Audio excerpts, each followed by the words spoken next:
오늘 이야기할 영화는 연상호 감독의 신작 군체입니다. 부산행이나 지옥 같은 작품들로 이제는 굳이 설명 안 해도 되는 감독이 됐죠. 이번 작품은 연상호 감독이 부산행 이후 10년 만에 칸 영화제 레드카펫을 밟으면서 들고 나온 영화입니다. 감독 본인도 인터뷰에서 부산행 때는 대부분 저를 모르셨지만 이제는 부산행을 만든 사람이라는 걸 아시니까 더 부담이 됐다라고 했던데, 그 부담이 작품 곳곳에서 느껴지기도 하고 동시에 그 부담을 나름대로 돌파하려는 시도도 보이는 영화였습니다. 결론부터 말씀드리면 저는 재밌었습니다. 뻔하고 클리셰도 많고 쟤 저럴 줄 알았다 싶은 순간도 많이 나오긴 한데, 근데 이상하게 지루하지가 않더라고요. 영화가 끝나고 나서 왜 그런지 생각을 해보니까 이 영화에 공백이 거의 없더라고요. 그러니까 본격적으로 사건이 터진 이후부터는 뭔가 이상하다 싶으면은 벌써 다음 장면이 나오고, 저건 좀 억지 아닌가 싶으면은 또 다른 상황이 펼쳐지고, 이렇게 관객이 불만을 소화할 시간을 안 줬습니다.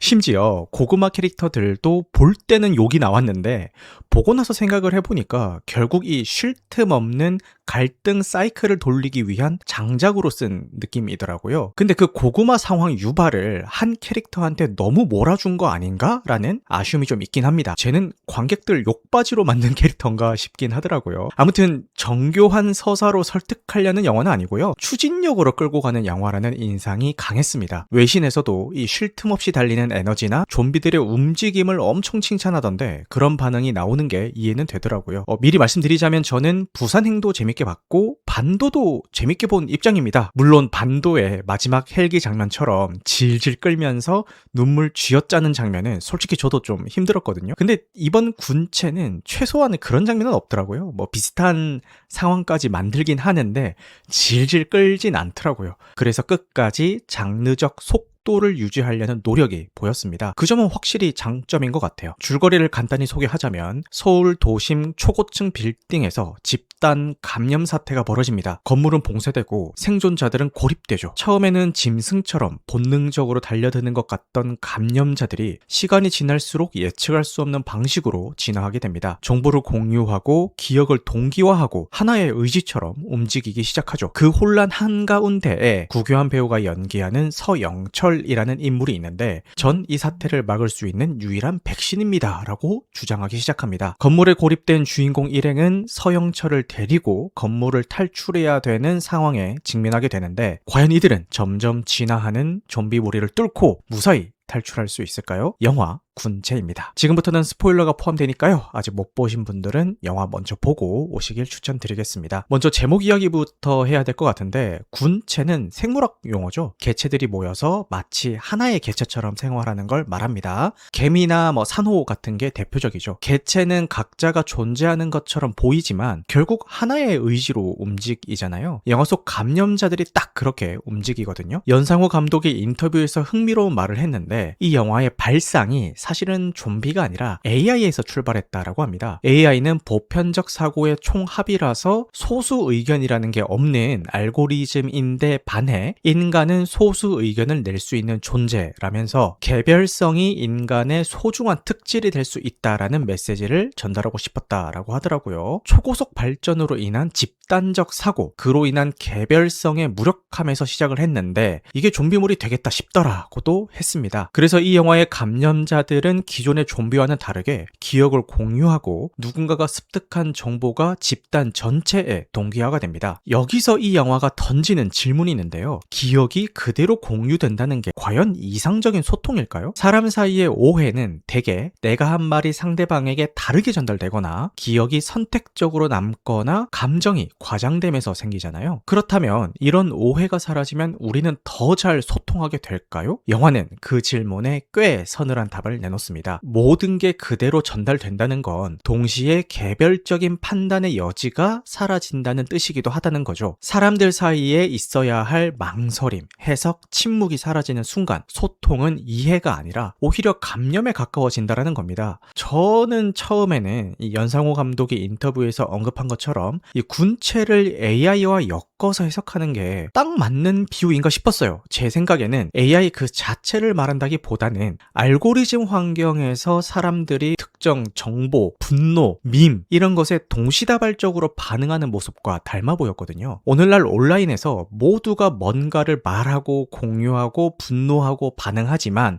결국 소모적인 공회전 운동만 남을 때가 있거든요. 이 영화에서 그걸 시각화하는 장면이 있는데 바로 앤트밀 장면입니다. 앤트밀은 실제 자연현상인데요. 개미 무리가 페로몬 경로를 잃었을 때 서로를 따라 끊임없이 원을 형성하는 현상입니다. 감염자들한테 의도적으로 거짓 정보를 주입하면 감염자들이 그 가짜 데이터에 동기화가 돼서 빙글빙글 원을 그리다가 결국 스스로 퇴화해버립니다. 누군가의 의도로 설계된 거짓 정보에 이끌려서 무의미한 원을 그리다가 무너지는 모습이 장르적인 기믹으로만 보이진 않더라고요. 검증 없이 가짜뉴스에 휩쓸리는 현대 인터넷 여론, 오염된 데이터를 학습한 시스템이 결국 무너지는 모습을 시각적으로 구현해낸 느낌이었습니다. 인상적이었던 인물은 구교환 배우가 연기한 서영철인데요. 매드 사이언티스트이기도 하지만 혼란을 설계하고 군중을 움직이는 선동가에 더 가까워 보였습니다. 자신을 유일한 백신으로 포지셔닝하고 정보를 통제하고 공포를 자원으로 씁니다. 현실에 대입해보면은 가짜 정보를 흘리고 군중의 반응을 계산하는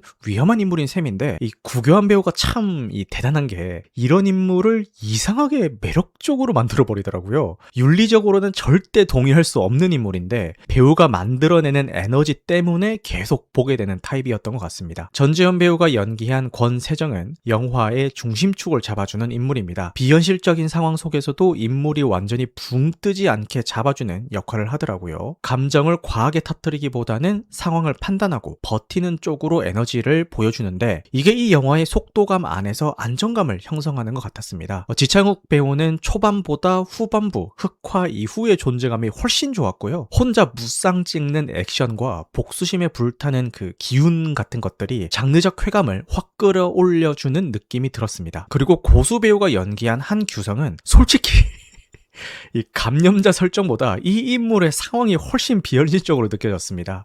전 부인이 전지현이고 현 부인이 신현빈이잖아요. 솔직히 여기서부터도 말이 안 되는데 전 부인의 취직 자리까지 챙겨주고 전 부인과 만나면서 현 부인과 영상통화까지 자연스럽게 한다고? 좀비는 받아들이겠는데 오히려 이걸 더 받아들이기 어렵더라고요. 근데 스크린에 고수 배우의 얼굴이 풀샷으로 딱 잡히는 순간 아 그래 고수 얼굴에 교수의 성격도 좋으니까 저런 게 가능할 수도 있겠구나 라는 생각이 들기는 했는데 솔직히 이 좀비 사태보다 이 캐릭터 설정이 훨씬 더 비현실적이라는 생각이 들었습니다. 아쉬운 점도 있었는데요. 감염자들의 집단지성 설정이 생각보다 치밀하게 확장되지는 않더라고요. 초반에는 이 설정으로 인해서 감염자들이 어디까지 진화해서 어떤 시너지를 보여줄까라는 기대가 있었는데 후반으로 갈수록 이 장르적 이벤트의 재료로 쓰이는 느낌이 되게 컸습니다. 사실상 서영철의 도구화가 된 거죠. 그러니까 제목이 군체인 만큼 조금만 더 정교한 설정이 있었으면 어땠을까라는 아쉬움은 남았습니다. 다른 단점들은 영상 소두에 말씀드렸으니까 넘어가겠습니다. 정리하자면 군체는 치밀하거나 정돈된 영화는 아닌 것 같아요. 클리셰 범벅인 이야기를 속도와 아이디어로 정면 돌파하는 영화에 가까운 느낌이 들었습니다. 고구마 상황을 유발하는 캐릭터가 나오는 작품은 못 견디시는 분들, 연상호 감독의 전작들이 취향에 안 맞으셨던 분들이라면은 이번에도 불호일 가능성이 높습니다. 반대로 좀비 장르에서 새로운 설정 하나만 잘 돼 있어도 즐길 준비가 된 분들, 빠른 전개와 사회 풍자적 설정을 좋아하시는 분들이라면 충분히 재밌게 보실 수 있을 것 같습니다. 여러분들은 이 영화 어떻게 보셨나요? 댓글로 여러분의 생각도 함께 들려주세요.